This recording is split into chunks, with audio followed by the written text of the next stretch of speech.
Adakah penama ini penerima harta si mati? Ataupun penama ini adalah pemilik harta si mati? Video kali ini kita akan sembang mengenai penama. Jom!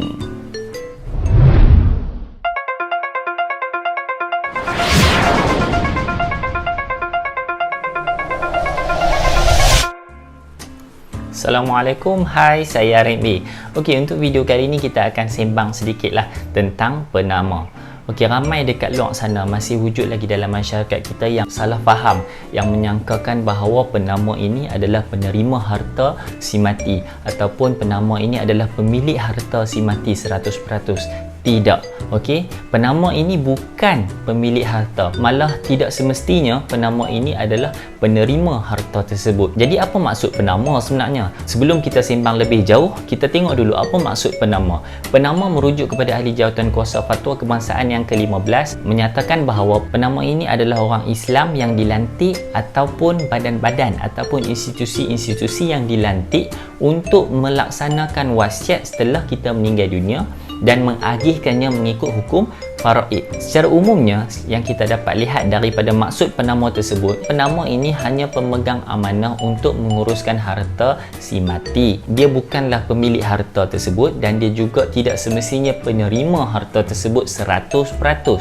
Sebab ramai orang dekat luar sana terkeliru. Apabila dilantik penama, dia ingat penama ini akan dapat harta 100% yang dia tinggalkan. Tidak, tidak. Antara contoh yang orang selalu terkeliru apabila suami dia melantik isteri sebagai penama ataupun isteri juga dia melantik suami sebagai penama. Mereka menyangkakan bahawa pasangan mereka akan dapat harta tersebut 100%. Tidak. Sebab kalau kita tengok maksud tadi, penama ini hanya pemegang amanah sahaja. Apa amanah yang dia nak laksanakan?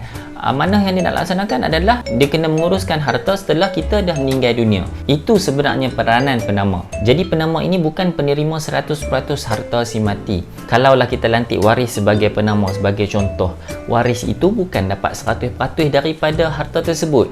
Ianya tetap akan diagihkan mengikut hukum faraid. Apa contoh tempat yang biasanya orang akan lantik penama? Contohnya apa dia? Ahli KWSP, syarikat, koperasi, sijil takaful, polisi insurans, amanah saham dan juga simpanan tabung haji. Jadi mana-mana anda yang masih belum lantik penama dekat institusi ataupun tempat-tempat yang saya sebutkan tadi, segeralah lantik penama supaya ianya akan memudahkan pengurusan pengagihan harta. Pelantikan penama ini sangat penting untuk memudahkan pengurusan dan pengagihan harta setelah kita meninggal dunia. Okey, kalau kata kita tak lantik, bukan waris tak dapat, waris tetap dapat.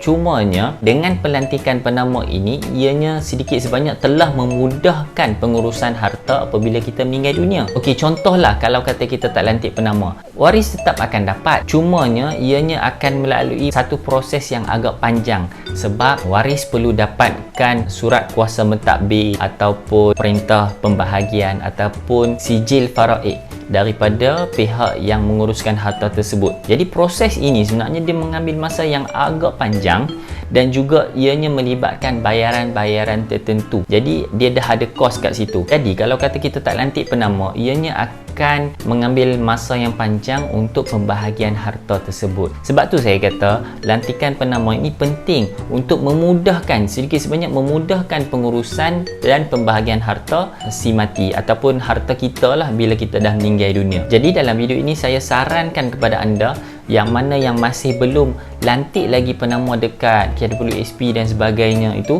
lantiklah segera supaya ianya sedikit sebanyak akan memudahkan waris kita untuk mendapat harta tersebut. Sekiranya kita dah lantik penama, penama perlu tahu bahawa mereka ini bukan penerima 100% harta tersebut. Okey, ingat nama ini bukan penerima 100% harta tersebut sekiranya dia lantik waris sendiri sebagai penama harta tersebut. Contoh macam tadilah, suami dia lantik isteri ataupun isteri dia melantik suami ataupun ayah dia melantik anak dia sebagai penama. Jadi penama ini bukan dan tidak semestinya penerima 100% harta tersebut. Sebab penama perlu tahu bahawa harta yang ditinggalkan itu dia perlu melalui beberapa tapisan sebelum ianya diagihkan mengikut hukum faraid. Tapisan yang pertama adalah kos pengurusan jenazah. kos pengurusan jenazah. Daripada harta tersebut dia kena tolak dulu kos pengurusan jenazah. Yang kedua, dia kena tolak segala hutang piutang si mati. Kalau kata si mati ataupun kita sendiri ada hutang-hutang yang masih belum dilansaikan, kita kena ambil harta tersebut untuk bayar hutang tersebut. Kalau ada baki, tolak pula harta sepencarian. Kalau suami dan isteri lah, jadi suami dan isteri dia ada harta sepencarian, tolak harta sepencarian. Ada baki, okey, ada baki lagi, tolak kalau kata si mati itu ataupun kita melaksanakan wasiat ataupun kita melaksanakan hibah ataupun kita melaksanakan wakaf. Jadi kena tolak dulu. Kemudian ada baki. Okey, daripada baki itulah baru kita akan agihkan mengikut hukum faraid. Ingat, dia ada 4 tapisan. Okey, dia ada 4 tapisan. Yang pertama, saya ulang, kos pengurusan jenazah. Yang kedua, hutang piutang. Dan yang ketiga, harta sepencarian kalau kata pasangan suami isteri tadi. Dan yang keempat, dia akan tolak wasiat, hibah dan juga wakaf. Kemudian baki itu barulah dia akan diagihkan mengikut hukum-hukum faraid. Sekali lagi, saya nak sarankan kepada anda, sekiranya anda masih lagi belum melantik penama, lantiklah segera. Supaya bila kita dah meninggal dunia, harta itu akan diagihkan dengan sempurna, dengan baik dan dengan lancar. Namun persoalan yang timbul biasanya dalam sijil takaful. Mana yang kita nak pilih? Kita nak letak dekat penama ataupun kita nak letak dekat hibah? Okey, untuk isu ini ataupun untuk perbincangan ini, insya-Allah kita akan sembang di video akan datang. Okey, itu saja untuk sembang kali ini mengenai penama. Terima kasih kerana sudi menonton. Jangan lupa like dan subscribe channel RM Azman dan jangan lupa kongsikan sekiranya video ini bermanfaat untuk anda. Okey, kita jumpa lagi di video akan datang. Assalamualaikum. Bye bye.